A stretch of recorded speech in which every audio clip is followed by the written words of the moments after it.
Hi, my name's Jennifer Licate. I am the author of I Lost My BFF, Chapter 2, My Strategies.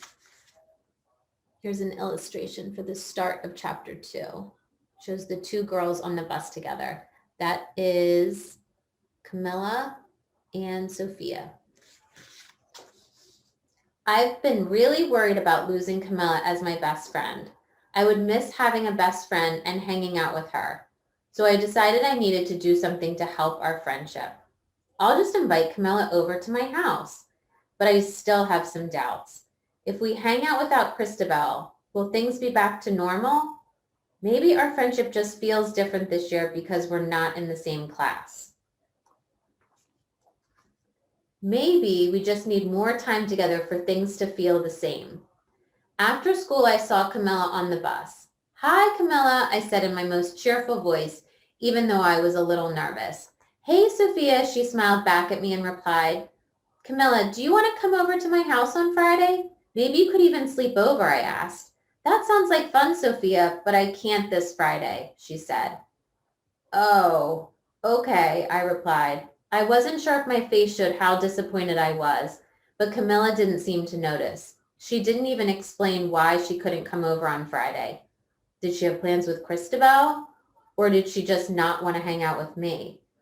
I was quiet the rest of the bus ride home. I couldn't think of anything to say after Camilla said no to me. Camilla didn't seem to notice I was upset. She just chatted with some of the other kids on the bus while I was trying so hard to control myself so I didn't burst into tears. It must be true. We're not best friends anymore. What if it's even worse? What if she doesn't want to be friends with me at all? Here's an illustration of the two girls talking on the bus together. You can see their facial expressions, that they're having very different experiences through this conversation, emotionally different feelings.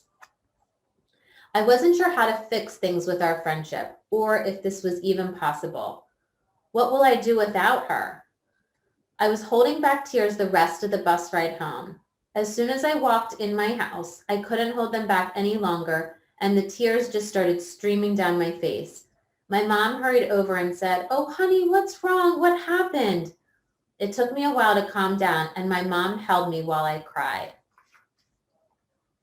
I told her all about Camilla and Christabel. My mom wiped away my tears and said, "I'm so sorry you're going through this. It's so hard feeling left out, especially by your best friend." After my mom sat with me a bit, she told me a story about a friendship problem she had when she was younger. When my mom was about my age, her friend Asha started to exclude her from hanging out with her at school. It was very confusing for my mom because Asha would still hang out with her when they were at home in the neighborhood, but not at school. My mom was worried that the only reason her friend hung out with her at home was because there was no one else to hang out with. It hurt my mom's feelings to be excluded, even though it only happened sometimes. My mom didn't understand why someone who was such a good friend would act this way. Here's a picture of Sophia talking to her mom after having a bad day at school. So she decided to talk to Asha about how she was feeling, and it really helped. How did it help? I asked. Well, Mom said. She didn't know she had been hurting my feelings, Mom explained. Mom explained how Asha told her she was sorry and invited her to hang out with her at school, too. Asha didn't even notice I was left out. I guess she thought I was hanging out with other friends. She didn't know how I was feeling until I talked to her about it, my mom added. My mom stayed close friends with Asha and also became friends with Asha's new friends. My mom was glad she talked to Asha about how she was feeling because it helped her to not feel left out by her friend anymore. My mom and her friend found a solution to their problem. Mom suggested, "You should try talking to Camilla about how you're feeling and see how she's feeling." My mom explained that it's a normal part of growing up to go through friendship changes. Mom said, "Some friendships won't last forever. As kids grow up, sometimes they change in different ways." It made me feel a little better to know this was normal. But I don't want to grow apart from Camilla. I still want to be her best friend, I explained. Mom replied, "Maybe you're not growing apart. Maybe the friendship is changing, or maybe it's something else you don't know about. Camilla could be upset about something, and this talk may give her a chance to share it with you. You don't know what's going on until you talk to Camilla. Talking to you about your friendship is the first step to fixing it. You'll find out how Camilla is feeling. Okay, that makes sense. Hopefully it's just a misunderstanding, I responded. I was feeling hopeful for the first time in weeks. My mom gave me a big hug and smoothed my hair as she said, "Take a few minutes to relax, and then I want you to get started on your homework." I smiled and said, "Okay, I knew that was coming." My mom smiled back at me as she walked out of the room. The next day, I took my mom's advice. I wanted to fix our friendship and have it feel back to normal. I waited until it was just the two of us and then talked to Camilla about how I was feeling.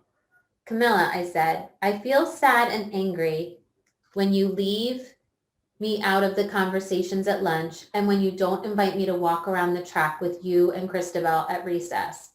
Camilla looked a little sad when I told her how I was feeling. She said softly, "I wish it didn't make you sad, but I really want to have two best friends, you and Christabel. Sometimes I want to hang out with Christabel at school.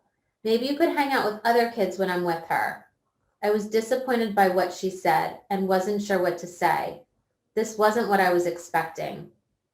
I was hoping it was a misunderstanding that we could talk about and easily fix, but it wasn't. She doesn't want me always with her like we were before. After thinking about it for a minute, I whispered, "Okay, I understand." I told her I understood, but I didn't. I didn't want to make more friends, so why did she want to? And she doesn't want me with her when she's with her new friends. Wasn't I good enough?